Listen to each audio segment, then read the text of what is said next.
Hey, hey, welcome to Live with Lynn. So if you're here, say hi. If you're watching the replay, be sure to type replay so I know you were here. I'm Lynn Huber, and I appreciate you being here today. So today we're going to talk about successful people are flexible to changes. Let me turn my phone off. Sorry about that. So when you look at people who are successful, one of the traits that you see is that they're very flexible to changes. I mean, I believe that success leaves clues, and if we watch what successful people are doing, we can learn a lot from them. It doesn't matter whether they're in our business or not, because successful people are successful because of the things they do. It's because of their attitude and the way they look at things. That's what makes them successful. So we can learn a lot from anybody who's successful. But one of the things that they do is that they're flexible to change. It's so easy to get stuck in our comfort zone, right? I mean, so many people want to hang on to their old ways and stay where they're comfortable. And then when changes present themselves, they find that they're not able to adapt. They're often so resistant to change that they'll give up where they'll give up when something deviates from their original plan. And others are so unprepared for change that they can't adapt quick enough. So in order to be successful, you want to be flexible enough so that you can adapt to change and work with the ebb and flow, right? That's how everything, our life, it just ebbs and flows, and you want to work with that. Hi, Anitra. Hi, Erin. Good to see you. Thanks for being here. So I've seen a lot of this in my Avon business. As you may already know, about a year ago, maybe just a little bit more than that, Avon was purchased by LG Home and Health. And of course, the new company went through our entire business and changed what they needed to make it work for them, right? And that's exactly what I would have done if I just purchased a company. But a lot of Avon reps couldn't handle that change, and so they left the company. And I kind of feel sorry for them because even though things are changing dramatically in some cases, I see that these changes are going to make all of us more successful overall. And if they jump to another company, do you seriously think that company won't have some changes at some point? I mean, maybe you've had something like that happen in your business, or if you have a business, or maybe in your job, or in your life even, right?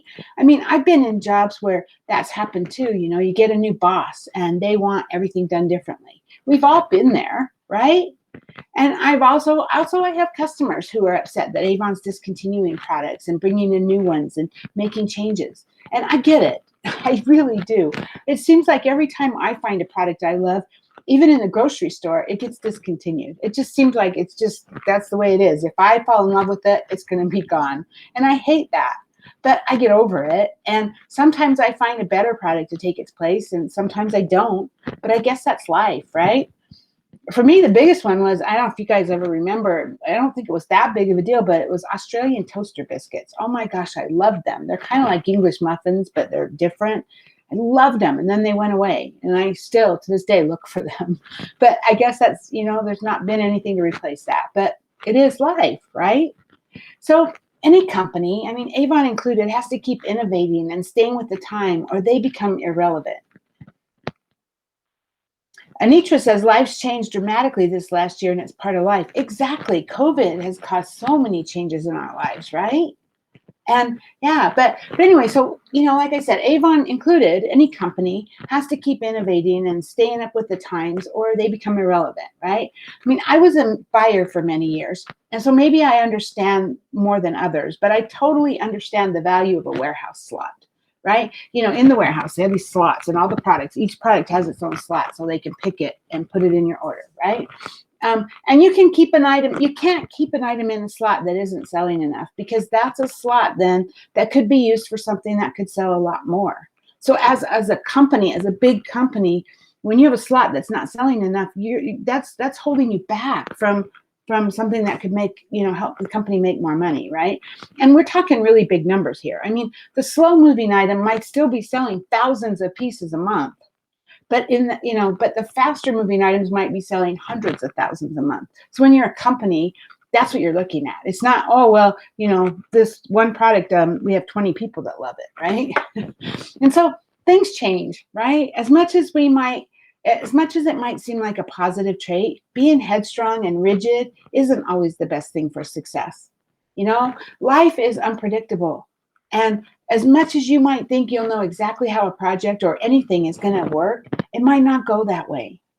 If you can't make that change, you're going to end up failing because you're going to be up against the grain. You're going to be going against it, right? And by being flexible, you'll be able to adapt to any unexpected changes that might come up while you're working on something important. Flexibility comes in many different forms. For some, it means adapting on the fly, right? For example, if you're working on a project and one of the people working on it with you suddenly can't work anymore, they get sick or whatever, you're going to need to find a replacement quickly. That's not something you can realistically plan for, since you never know who could get sick or injured, but you just have to work fast and you have to go with it. And another way, you can have contingency plans in place so that when a sudden change does arise, you'll be able to reference that plan and quickly work to resolve the issue. So for example, if you know that one part of your project might not be able to get done as originally planned, have a different way of doing it in place as a backup so that if your first option fails, you're not left in a lurch. This, of course, can't work in all situations, but it certainly helps reduce that panic feeling you might get when something goes wrong. Sometimes a backup plan is a really great idea, right? Some of the traits that I've seen in successful people, well, instead of holding on to how they wish things were, they embrace how things are by appreciating those things that are going right in their lives. So successful people adapt quickly to new situations, and they tend to be prepared at all times with a plan A, a plan B, a plan C, and a plan D if necessary. I mean, they know they have the whole alphabet if they need it. They just keep going. If that didn't work, try something else. If that didn't work, try something else, and just keep going through the alphabet, right? They stay in control. They pause before reacting. They understand that there's many situations, or there's lots of solutions to any given situation, and they take the time to gather information before choosing that best option. They are able to think on their feet. They aren't afraid to change their opinions as they take in new information. They trust themselves. They have a strong sense of themselves, and they trust that and follow their inner voice. They know that they will find a way to make it happen. We all know that. We just have to trust ourselves. From the time we were little, if we wanted something bad enough, we found a way, right? And so you have to trust that you know that you will find a way to make it happen. Something that's important to realize about being flexible is that you're going to have to accept the change openly. So none of us like change, seriously, right? But it's inevitable. And so even if it's not a change that you want to have happen, you're going to have far more success if you work with the change rather than against it. If you're working against it, then you're going to find that you might not be able to reverse the change, and you'll have wasted all your time trying to cheat the system. And that's not going to get you anywhere. So learn to ride with it. Ride with the ebb and flow, ride with the change, adapt as necessary, and you'll get there, I promise. So, hey, now I'd love to hear from you. Are you generally pretty flexible? What kinds of things help you to adapt when you run into changes, especially those you don't like? Anitra says, I do that every day. However, there are times I struggle to find the answer. We all do, right? I mean, the answer doesn't easily come to all of us all the time. Sometimes it does. Sometimes it comes. Sometimes we need to sit with ourselves for a while and just let the answers come in our head. Right? Or maybe take a piece of paper and write down every solution you can think of. And during that process, something will come to your head. But it's true for every one of us, right? We will eventually find the answer. We might have to try plan A, plan B, plan C, work through the alphabet, right? But anyway, so please share your thoughts with us in the comments. I would love to hear your stories. Thank you, Anitra and Aaron, for being live with us today, and anyone else who might be live who just hasn't commented, and anyone who's watching the replay. I appreciate you. So go out there, have an amazing day, and I will see you soon. Bye-bye.